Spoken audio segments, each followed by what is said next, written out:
I want to show you how to use and give you my thoughts on this Blavor solar charger power bank that they sent me to review. And if you end up being interested in this, I'll go ahead and put a link below to where you can get it. But I'll just go over it really quickly. And I'll just say before anything, I have been using this exclusively to charge my phone now. This just keeps my phone charged all the time. I don't need to take any power from the wall or anything like that.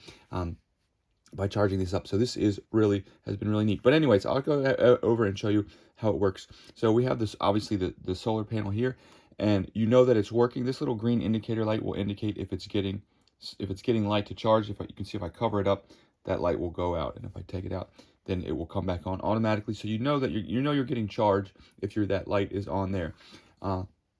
And then you can, if you have a watch like an Apple Watch or anything like that, you can actually just stick it on the back here to charge your watch. It has two USB-C chargers already built in, so you don't need anything additional. It has the iPhone charger, which works. I have iPhone. You know, sometimes you get an aftermarket iPhone charger and it doesn't work. This charges my phone just fine.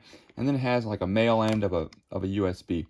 Now, if you don't want to wait for the solar to charge it up because you run it down, you can actually just plug this in and charge it by just removing this and plugging it in here. And you also have a couple other power output different things if you want to use that. Now, to turn it on, all we do is we just press this button here and these lights come on. So there are 4 lights, and 4 lights indicating a full charge. 3 lights that we have now, that's 75% charge, 50, 25%, etc. charge.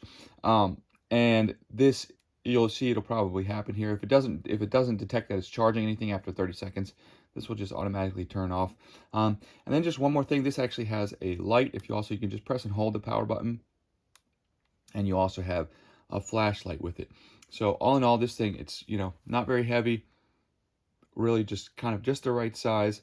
Oh, by the way, it also has a little temperature indicator here because you're not supposed to use it, which is kind of nice, but also this can get overheated. You got to be a little bit careful because obviously you're leaving this in the sun, so you don't want to leave it like set it down on the blacktop on a really hot sunny day because that can cause it to overheat. It will automatically shut down if it gets too hot. But anyways, so I hope that guys helped you figure out what you wanted. Thanks a lot for watching. Have a great day.